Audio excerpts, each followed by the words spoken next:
M. Benouda, vous... Allez-y. Je sais pas, comme vous voulez. J'ai un œil qui voit pas. Hein, donc, Okay. Très bien. En tout cas, merci pour cette invitation. Bon, moi, je ne vais pas m'attarder sur la partie financement. Je pense que nos amis banquiers, ils ont à la fois la légitimité et le vécu et, je dirais, le discours pour pouvoir répondre au pourquoi de la chose. Moi, je reviens sur l'activité Made in Morocco parce qu'en fait, avant de parler de financement, il faut parler de projet. Il faut qu'on parle du projet, on parle d'un modèle de développement d'une entreprise et ensuite, la question de financement se pose, je dirais, en deuxième lieu. Alors, en ce qui concerne Abba Capital, est une société d'investissement qu'on a fondée il y a quelques années, qui est positionnée sur tout ce qui est business model de futur. Alors, quand je parle de business model du futur, on est sur 3 axes principaux. Il y a l'industrie 4.0, c'est le premier sujet. Il y a un deuxième sujet qui est tout ce qui est business online. Et le troisième sujet, c'est des sujets de sustainable solutions. Ça, c'est vraiment les 3 activités principales.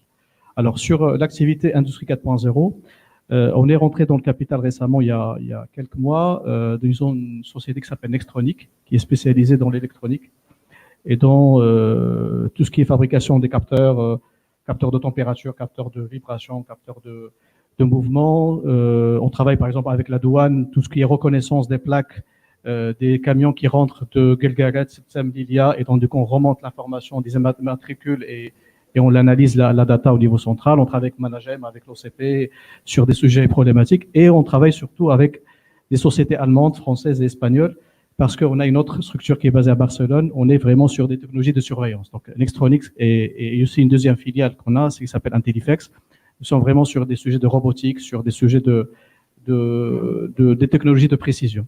Et avec ce contexte-là, je dirais du Covid, je dirais pas l'avenir nous a donné raison, mais bon, lorsqu'il y a 1 an et demi, 2 ans, on rencontrait des sociétés, ils nous regardaient de travers. Lorsqu'on parlait de business model du futur, c'est quelque chose qui était très loin. Sauf que ce contexte-là malheureusement du Covid a accéléré davantage à la fois la digitalisation, mais aussi l'usage des technologies. Et donc du coup, nous sommes aujourd'hui sur des problématiques qui sont porteuses. Notre vrai souci aujourd'hui, c'est plutôt la capacité, c'est-à-dire le recrutement que le marché. C'est-à-dire, on a des marchés, on a des contrats clients, qui soient en Europe ou au Maroc, mais le vrai sujet, c'est la capacité. En ce qui concerne, donc ça c'est la partie industrie 4.0. Je reviendrai sur les autres activités. En ce qui concerne, par exemple, Nextronic, on était les premiers à fabriquer, enfin, nous sommes les seuls à fabriquer les thermomètres infrarouges marocains. Donc nous ne sommes plus dans un stade de prototypage. On est sur notre 3e série. Par exemple, il y a la semaine dernière, avec l'ouverture des mosquées le mercredi, les 5000 mosquées, c'est nous qu'on a livré les 5000 mosquées. Donc, c'était vraiment en 48 heures. Il a fallu produire 2500 thermomètres par jour. C'est 3 shifts, c'est 180 personnes. Donc, il a fallu recruter rapidement, investir, être agile, réactif, former les gens pour pouvoir en fait délivrer. Et ça, c'est quelque chose que alhamdoulilah, nous avons pu, je dirais, respecter en matière de délai qui était le mercredi parce qu'il a fallu ouvrir les 5000 mosquées en même temps. Autre cas d'exemple concret, vous avez vu, je pense, des machines de respiration.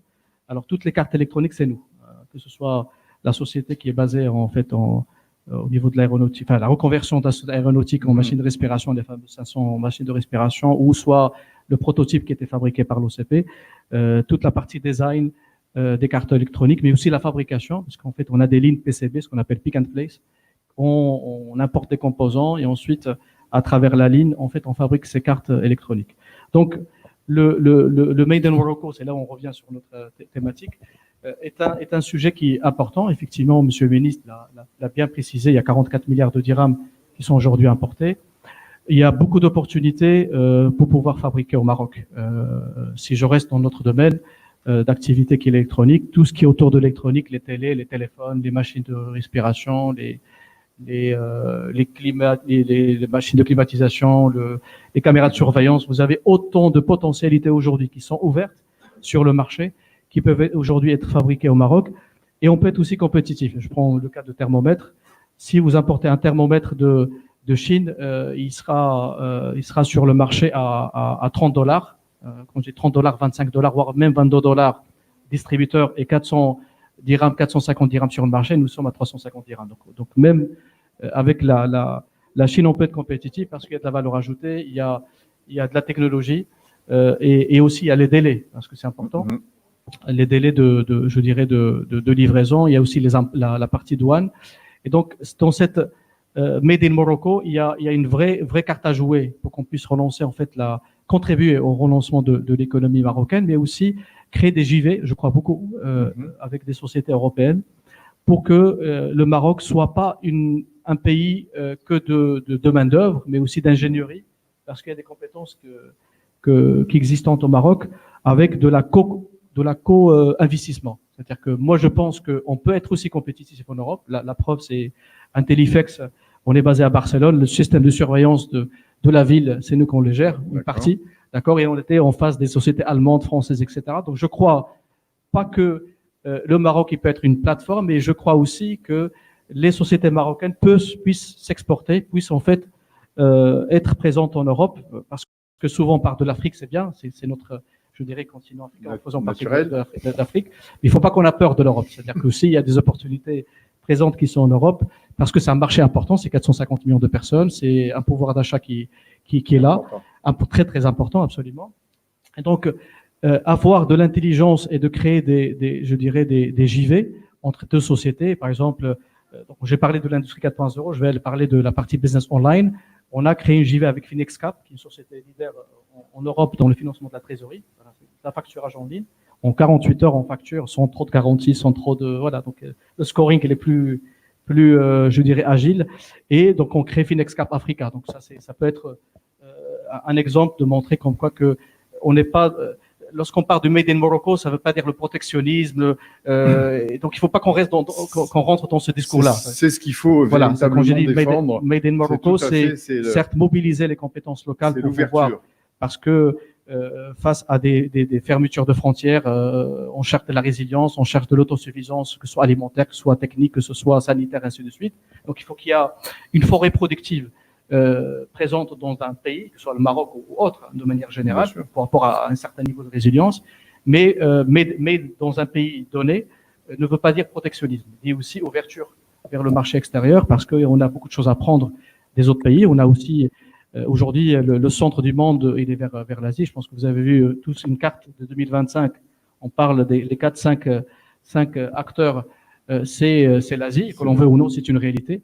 Donc, il faut absolument réfléchir à un positionnement dans ce sens-là. Et par exemple, nous, on a créé un bureau à Hong Kong et à Shanghai, parce que lorsqu'on achète des composants, il faut absolument vérifier, il faut absolument contrôler, parce qu'on ne peut pas se permettre d'avoir des composants qui arrivent sur le territoire national et vous devez livrer dans les 3 jours et votre matériel est défectueux. Donc le contrôle est important. La relocalisation, la colocalisation est importante, et donc in fine, l'industrialisation est un sujet qui est important. Voilà. Donc voilà, c'est un beau message de libéralisme intelligent et plein d'optimisme. C'est bien.